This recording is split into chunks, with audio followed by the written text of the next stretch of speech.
자, 안녕하세요.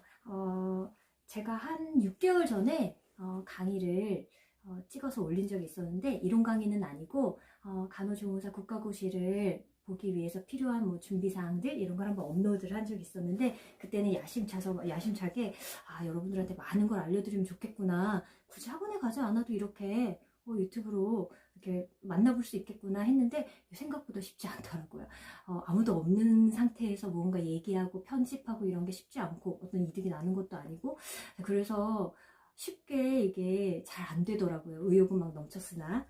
그래서 그냥 학원에서 확실히 학생들 만나서 면대면으로 피드백 듣고 막 호응하는 것들 보고 막 이러면서 수업하는 게 재밌었는데, 제가 왜 다시 해야 되겠구나 생각을 한 건, 부득이하게 제가 학원에서 수업을 하다가 코로나 때문에 사회적 거리 뭐 이런 것 때문에 아이들이 학교를 가지 못하고, 또 그로 인해서 제가 학생들하고 강의 재밌게 막 진행하고 있다가 중간에 인사도 못하고 스탑을 해야 됐어요.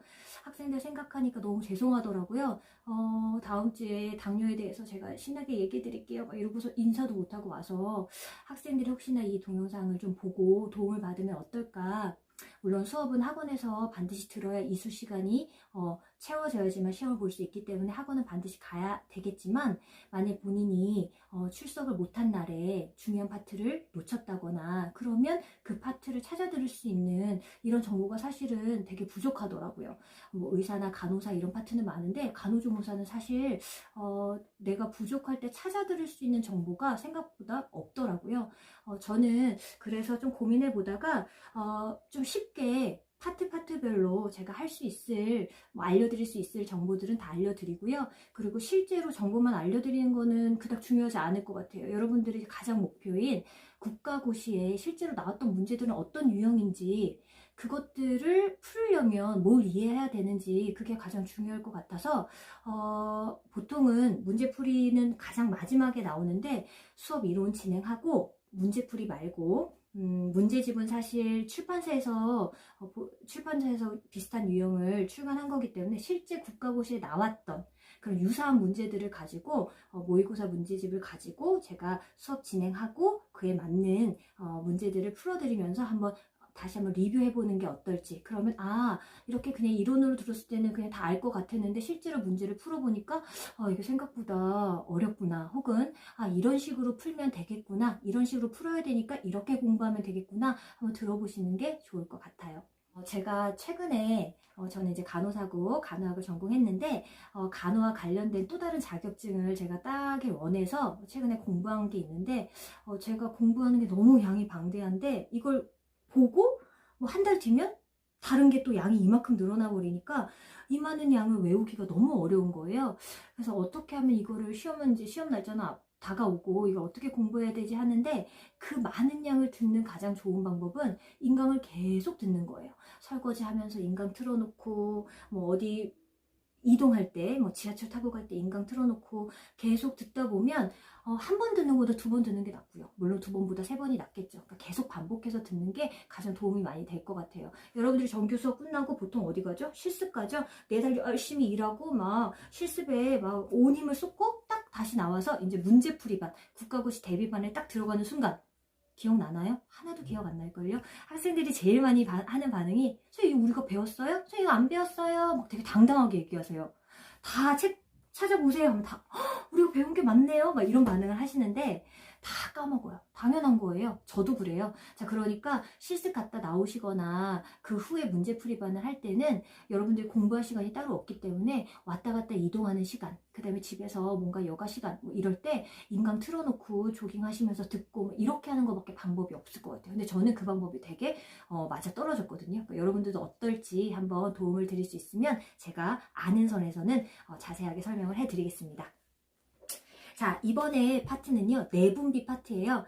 제가 지난번 수업을 진행하던 학생들과 내분비 파트를 하다가 중단했어요. 너무 죄송한 마음이 있는 거예요. 다음 주에 우리 당뇨병 신나게 뭐 얘기해요 막 이러고서는 인사하고 헤어진단 말도 안 하고 제가 그 다음 주에 수업을 못 나갔어요. 자, 그래서 이렇게 좀 찾아볼 수 있게끔 제가 내분비 파트부터 진행할 거고요.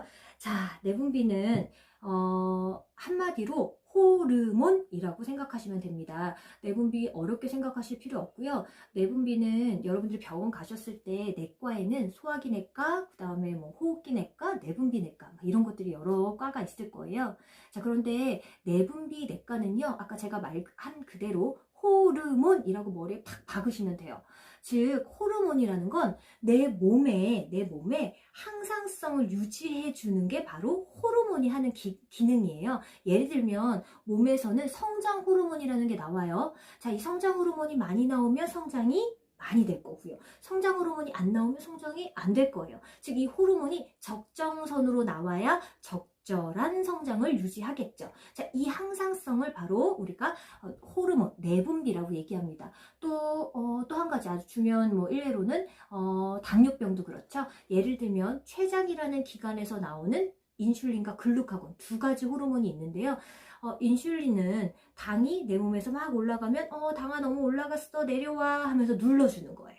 그게 바로 인슐린. 또 너무 떨어지면 글루카곤이 나와서 당 너무 내려갔어 올라가 이렇게 만들어주는 건데 내 몸에서 뭐 컨디션의 문제라든지 신체 기능의 문제라든지 기관에 암이 생겼다든지 재기능을 못하면 호르몬이 나오지 못하는 거예요. 즉 제대로 나오지 못하면 항상성이 깨져버리는 거죠. 그래서 질병이 오는 거예요. 아까 말한 성장 호르몬이 너무 많이 나오면 어떻게 될까요? 거인증이 될 수 있을 거예요. 성장 호르몬이 너무 안 나오면 난쟁이증이 될 거예요. 즉 이 내분비가 항상성을 유지하지 못하고 균형이 깨졌을 때 나오는 질병에 대해서, 자 그럼 그 질병이 뭔지 그리고 그 질병을 어떻게 간호할지 이제 디테일한 그 질병에 따라서 저희가 하나하나씩 세부적으로 조금 공부를 해볼 거고요. 자, 내분비 들어가기 전에 조금 한번 짚고 넘어가면 좋을 게 바로 외분비예요. 자, 아까 말한 것처럼 내분비 이꼴 호르몬이라고 얘기했습니다. 자, 몸에서 나오는 호르몬이 항상성을 유지해준다고 얘기한 것처럼 외분비는 이렇게 스며 나오는 게 아니라요. 어떤 표적기관에 정확하게 나와서 침샘이라든지 아니면 소화 효소를 위에서부터 나오는 십이지장에 이렇게 배출하는 그런 것들을 외분비라고 하는데요. 자, 우리가 외분비, 내분비는 따로 구별할 수 있어요. 내분비는 호르몬이고 외분비는 어떤 관을 통해 나오는 효소기 때문에 구별이 가능해요.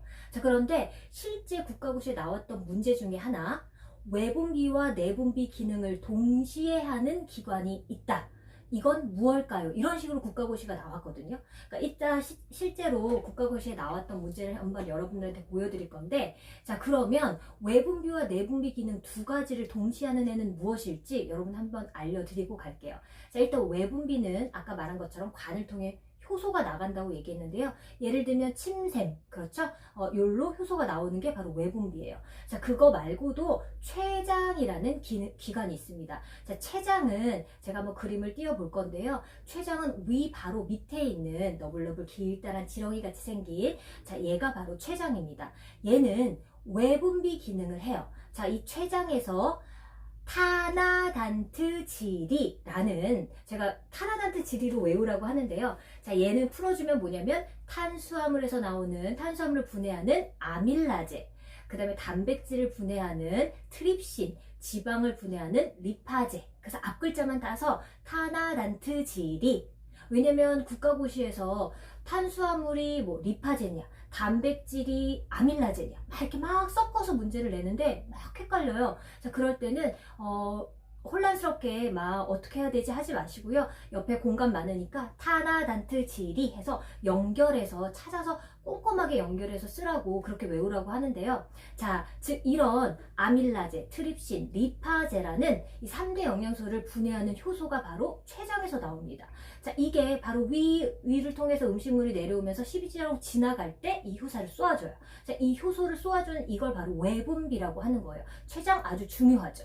자, 그런데 이 췌장은 외분비 말고도 또 다른 기능을 하는 내분비 기능을 갖고 있습니다. 자, 이 너블너블 길다랗게 생긴 췌장 안에 점점점점 몇 개의 점이 박혀 있는데 이게 바로 랑게스 한 섬이라는 거예요. 랑게스라는 의사가 발견했다고 해서 랑게스 한 섬, 그죠? 호르몬 내분비 선인데요. 자, 여기서 어떤 호르몬이 나오냐면 바로 아까 당뇨와 관련된 인슐린과 글루카곤이 나옵니다. 자, 즉 인슐린 아까 당 올리는 거 내려줬고요.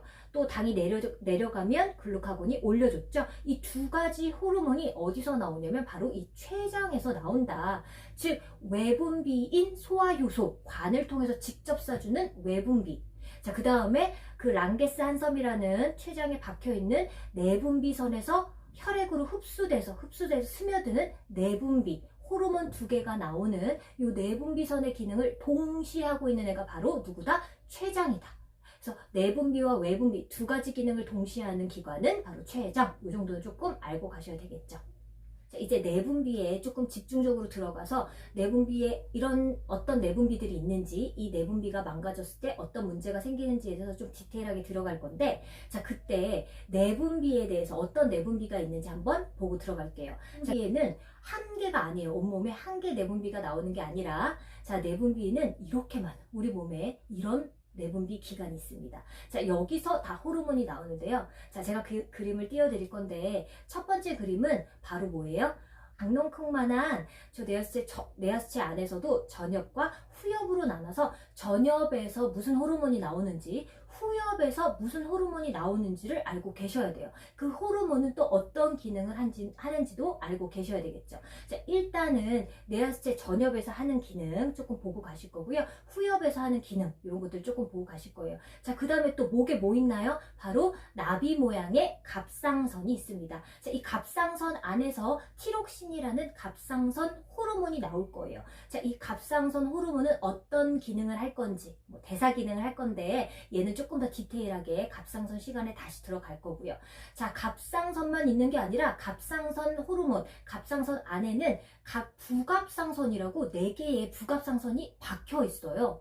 이 나비 모양 안에 4개의 점이 박혀 있는데요. 얘가 바로 부갑상선이에요. 자, 갑상선 호르몬과 부갑상선 호르몬은 각각 다른 기능을 하고 있습니다. 얘가 깨졌을 때 어떤 문제가 생기는지, 부갑상선이 깨질 때는 또 어떤 문제가 생기는지 하나 또 다시 볼 거예요. 자, 또 쭉 내려오시다 보면 그 위 밑에 뭐가 있죠? 췌장이 있죠? 예, 아까 위 밑에 췌장. 아까 췌장 하면 반드시 기억하라고 했어요. 자, 뭐가 나오죠? 당뇨를 조절하는 인슐린과 글루카곤 호르몬 두 개가 나올 거예요. 자, 이건 당뇨 파트에서 다시 한번 되짚을 거고요. 자, 신장으로 쭉 내려가 볼 거예요. 콩팥 신장 2개. 자, 여기 바로 신장 콩팥 위에 삼각형 모양의 부신이라는 작은 조직이 하나 있는데요. 자, 그 부신에서 부신 피질, 부신 수질. 자, 여기서 나오는 호르몬은 또 뭐가 있고, 그게 망가졌을 때 어떤 문제가 생기는지. 자, 또 쭉 내려오시면 생식기. 여자는 난소에서 에스트로겐, 그다음에 남자 고환에서 뭐가 나올까요? 테스토스테론이 나오겠죠. 자, 실제 국가고시에 각각 호르몬을 쓰고요. 그 호르몬이 어디서 나오는지 또 다음 문제로 연결하고요. 또 그 다음 문제로 그 호르몬이 어떤 기능을 하는지 그렇게 연결돼서 실제로 나왔어요. 막 뒤죽박죽 섞어놨겠죠.